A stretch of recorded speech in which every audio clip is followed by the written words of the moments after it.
Tony D and Little Joan, and this is a screenwriter's tips follow up of sorts. I got an amazing comment from Kaiser the Redbeard, and I just wanted to read the question. I'll read the comment too, since it's very complimentary. Great video, Tony DiGerolamo. Looking forward to your next upload. I tapped the thumbs up icon on your creation.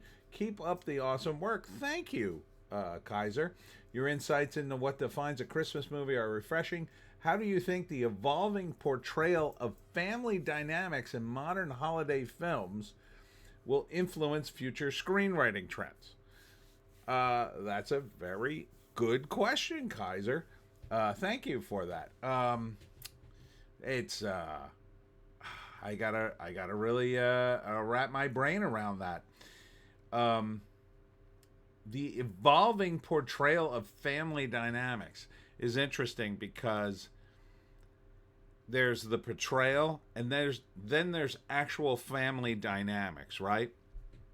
So what we see on the screen is not actual family dynamics, but a reflection of how we see them. So, looking at as it stands now, we've gotten a lot of non-traditional family stuff sort of jammed down our throats. Some of that is Hollywood. Some of that is the modern era. I mean, there are a lot of broken families that then come together when people get remarried in weird ways. Sometimes not always positive, but sometimes positive. And then you have the portrayal of that in the movies. A lot of it largely depends upon the people who portray it themselves. So if you're from a family and maybe your parents got divorced and then your mom or your dad remarried and you ended up in this new weird mixed family, you might kind of resent it. It depends on the age, right? Like if it happens when you're very young, you tend to resent it more than if it happens when you're more of an adult and you can kind of deal with the divorce of your parents a lot better. Or, you know, depending and everything in between, right? It could go great simply because your parents get along, or your new parent, your new step parent is really cool, or it could go really bad in a bunch of ways that I don't have to outline. So that there's also the idea of like, how does Hollywood perceive things, right? How do filmmakers perceive things? A lot of it's very personal, but some of it is what they see in media. And that's been part of the problem for many years now. The media is so warped, so distorted. I've often talked about how years ago I was petrified of going into Philadelphia or any big city, and it took me years to sort of get over it because I would watch the news every night, and the news made it sound like people were being murdered every other day in Philadelphia, which just wasn't the case. It wasn't that bad. Now it's kind of bad, but back in the day, you know, it wasn't that bad, and I got over it, and I started going into the city every 2 or 3 times a week for my improv. The same thing kind of holds true in just about any arena that media touches, and the family is one of them. So on the one hand, you'll see media portray family as pretty positive when they actually focus on a positive news story. But how often do they do that, right? They don't do that very often. But then again, in news, families aren't really in the mix unless they're involved in one of the stories that are already there, right? Like a crime story or whatever. Then you have TV shows and movie portrayals of families. Again, it's been pushed by a Hollywood agenda. The dynamic is on television in the sitcom, typically it was a smart-mouthed kid, a dopey dad, super smart wife or beautiful wife, or super smart daughter a lot of times, especially these days, and dopey brother, depending. I mean, if you look at the Simpsons dynamic, that's sort of what you have, right? Um, so the more modern portrayal, or the more evolving portrayal, I think going into the future is going to be a reaction to that. And one of the big reaction is more traditional family dynamic, right? So we're headed back toward the era where dad is not goofy. Dad is the provider. Mom is more of a homemaker, and the family is together. The family has been together. Maybe they're not perfect, but their traditional family is more traditional. They've stayed together. And maybe you're going to see church thrown into the mix a little more often, like you saw it in The Simpsons, right? They were Presbyterian Lutherans, I think, for for the show, and but now I think they're going to get away. I think you're really going to see a reaction. You're going to see getting away from dopey dad, uh, and more respect for the dad, which generally will swing the meter towards the wife being the goofy one, right? The wife having the strange schemes or whatever. And instead of smart mouth kids, you're going to have a different dynamic there, I think. In movies, family dynamics, unless it's a family movie, don't necessarily come into a big amount of play. But again, you're going to see more traditional families being portrayed, I believe, heading into the next, I'm going to say 4 years at least. Because the trend, it's all about the trend in Hollywood. And the trend for many years has been the weird, the wild, the marginalized, the obscure. But that's been done to death so much now that traditional things portrayed in Hollywood are unusual, right? I mean, when's the last time you saw a story about a traditional family who stayed together and maybe went on an adventure? It's kind of rare if you line up all the movies. Here, let's take a quick look at the numbers, because this will have a list of all the movies that are out, right? When's the last time you saw... Okay, let's go back to the weekend. Here's the weekend chart. Okay, so when's the last time you saw a traditional family? Not in Sonic, maybe Mufasa, you could kind of say, with the lions, but not really. Wicked, no, there's not a family in that. Moana, yeah, there's families in that. It's more of a tribal situation. Homestead, definitely more traditional, because that's from Angel Studios. It's the portrayal is more traditional. Gladiator, it's a Roman era. It's decadent. Craven the Hunter, not too traditional, kind of, maybe, because there's a father-son thing going on with Craven. Red One, I didn't see it, but it's a Santa Claus thing. It doesn't really focus on families, but I'm sure there's some families in it. The Lord of the Rings, not traditional. Best Christmas pageant ever. I'm not too sure about this one because it's Judy Greer as the main character. Not sure if she's got a husband or not in this. Queer, definitely not traditional. The Brutalist, more traditional because it takes place in the 50s. Flo's about a cat, so that doesn't really count. A Real Pain is about cousins retracing their steps of their grandma, so you can consider that semi-traditional. Honora is about a romance about two people getting married. That's kind of traditional. Conclave's about the Vatican, so that would be out. The Order is about crime, so that one's kind of out. So unless it takes place in the past, like a lot of these, you're not going to see it.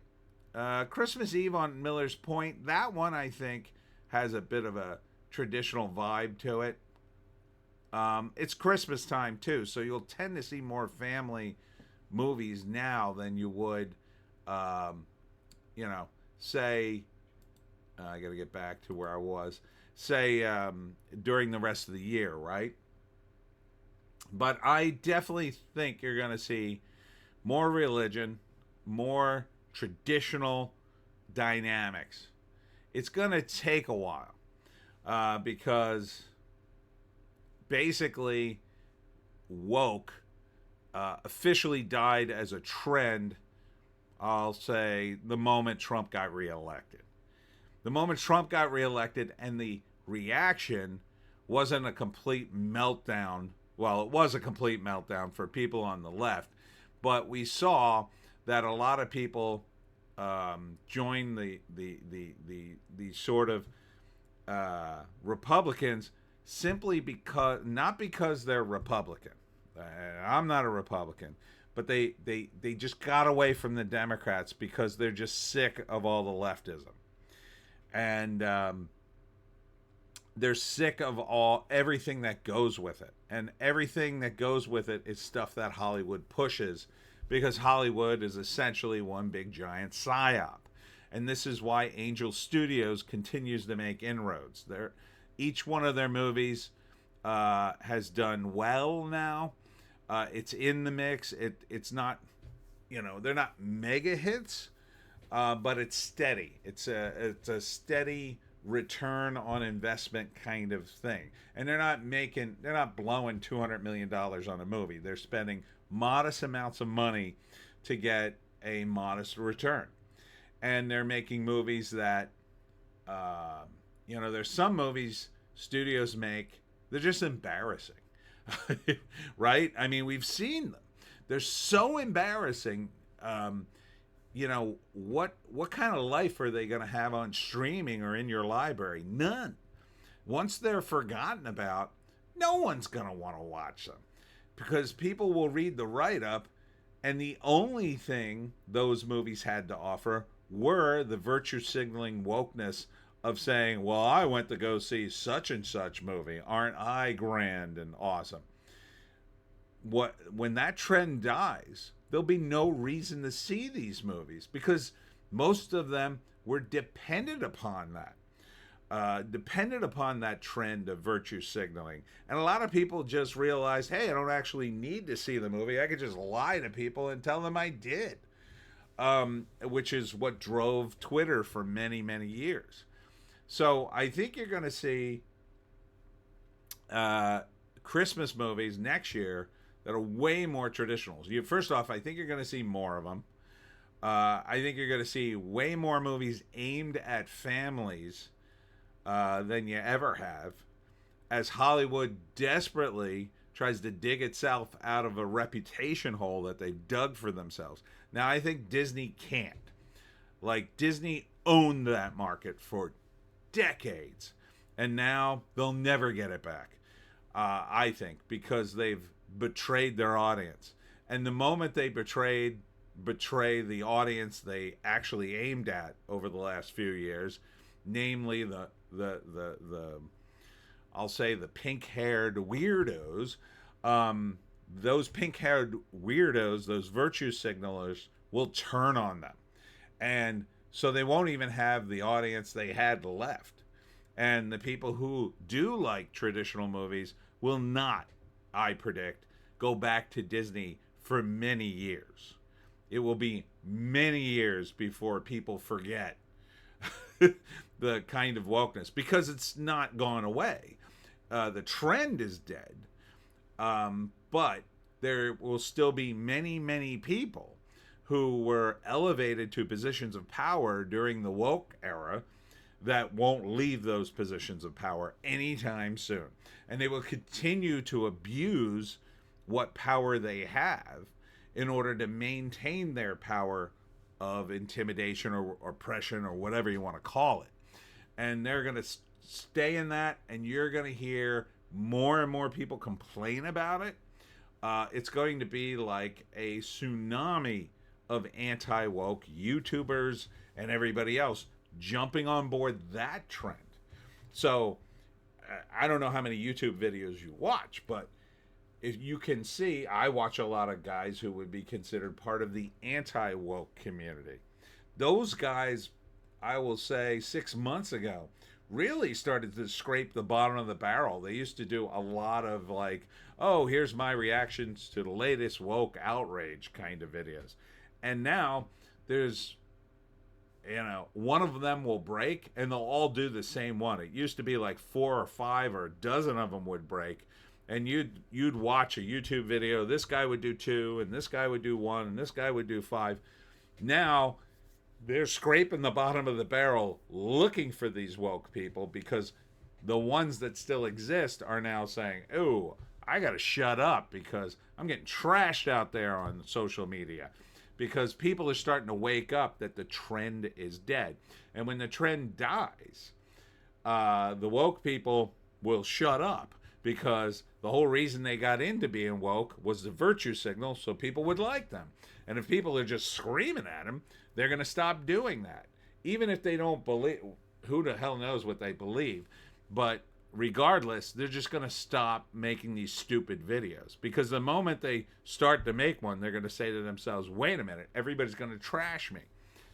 In fact, they're going to go the other way. They're going to dig up old videos and complain about people from like 2 years ago who made a stupid woke video, or they're going to dig up one from that got no attention to do that.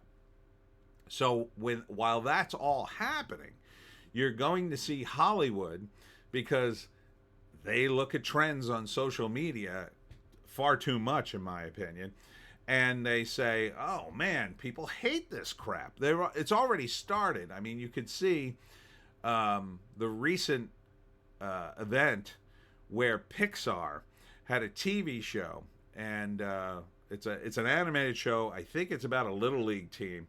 Well, they had a storyline about a transgender player, and they completely killed the storyline. They pulled the entire episode. That is a big pull for Disney, to kill an entire episode of a TV show. That is a huge signal that they've gotten the message. Now, that doesn't mean they're going to change everything. That's, to me, what that means is they are going to attempt to hide it a lot better. They're going, if they do a transgender storyline, it's going to be buried so deep in the subtext, you won't even know. You'll barely notice it. You're going to have to dig deep for it, if they do it at all. And it may be that Bob Iger or people running Disney now are putting out the word, no more of these stories. We've got hundreds and hundreds and hundreds of them, and they don't sell. And we're getting out of this business, and we don't care what anybody says. But it doesn't matter. The institutional momentum now is with the anti-woke. And part of the anti-woke scene, or whatever you want to call it, is Disney effed up. And they sort of betrayed people. So you've got people my age who remember Disney the way it was, these kinds of traditional family movies, and then what they turned into, what they're going to now. I wouldn't trust them. I wouldn't trust them at all. So I won't go see their films. But other people trying to eat Disney's lunch are going to start making those kinds of movies. And that's what Angel Studios is about. That's what some of these other smaller production companies are doing. And even Warner Brothers or some of the other big companies might finally get the message. Although Warner Brothers, if they're anything like DC Comics, and I think they are, will continue to do things 10 years. They'll continue to follow trends that are 10 years old. It seems like that's the way they're headed. It seems like they're doing even more woke stuff. Sony, same deal.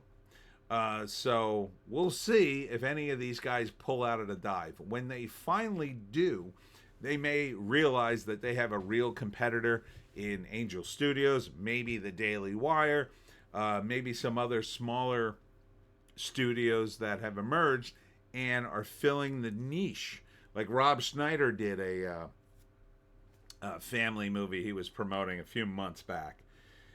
People are going to start doing family movies like crazy, my prediction, along probably with Broadway musical adaptions because of Wicked, and they'll continue to do video game adaptions until they start to bomb, which I think we're pretty much on the cusp of.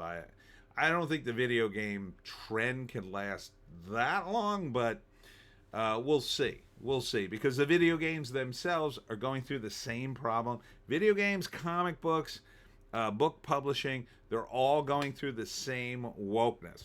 Only, unlike movies, they're not. The video games are going even more woke.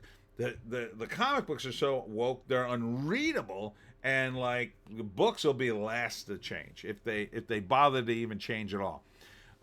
So a lot of this media is not going to change in the immediate until the trend is so far in the other direction they have no other choice. So we're right on the cusp of that, and when it does change, you're going to see so much traditional family dynamic again. Yeah, you're not going to believe it. You're going to think the Brady Bunch moved back in, and you're going to see 17 different clones. You're going to see stuff on YouTube. You're going to see stuff on movies and television, every possible media. You're going to see more and more traditional stuff and quasi-religious, if not outright religious storylines as well. So that's my prediction. So next year, I think you're going to see a whole new raft of Christmas movies. They'll probably put them into production sometime around the summer because they need that, or even now because they need a year to really do it when I think about it, depending on the movie. Let's see. 3 months? Yeah, they need about 6 months, really. So sometime in May or June, they'll start putting those into production for this Christmas coming up in 2025. But in the meantime, we got to get through the next 6 months to a year of what they had on the schedule and what they're going to put out. And I think one of the movies, which is going to be very interesting to hear about, will be the Captain America movie. Because that movie's gone through multiple reshoots, I understand. And it sounded pretty woke out the get-go. But can they pull it back far enough so people say, oh, that was a decent Marvel movie? I don't know. But anyway, thank you so much for your question. It opened many things. And then in terms of the influence and future screenwriting trends, I got to say, there really are no screenwriting trends because in Hollywood, there are hardly any screenwriters. The screenwriting as a skill holds such little weight, I believe, with the studios. They'll literally hire an intern to do it and then it's the director's problem. Well, the director will fix it or whatever.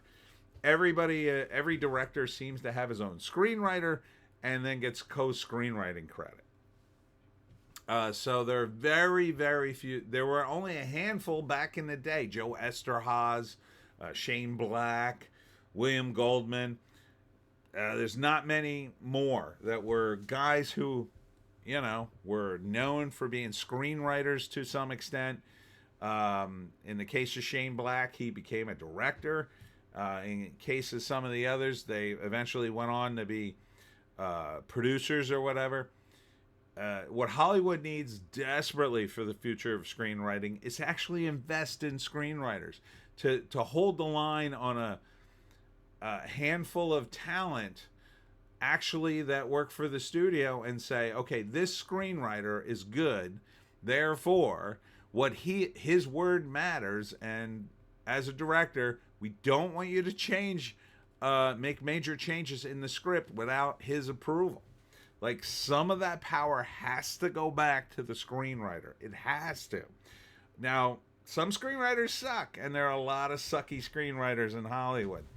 But until Hollywood starts taking chances like that again, until you get like a Clint Eastwood who actually respects the screenwriter, or more filmmakers like that, you're just not going to have any good screenwriting at all. I mean, too many screenplays now are just, they're so off the mark.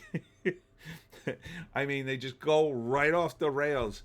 And some of the TV shows and movies I've reviewed, people love them. And I go, that's not a good story. You liked it, and that's fine. but it's not a good story. You know, one of the big ones recently was The Penguin. So you can go back and hear my review of The Penguin. It has a lot of good in it, but ultimately I think the ending was bad. Anyhow, I don't want to get into too many other topics in screenwriting, but you know I love it. Thank you so much for your question, Kaiser, and I hope this was enlightening. See you in the next one.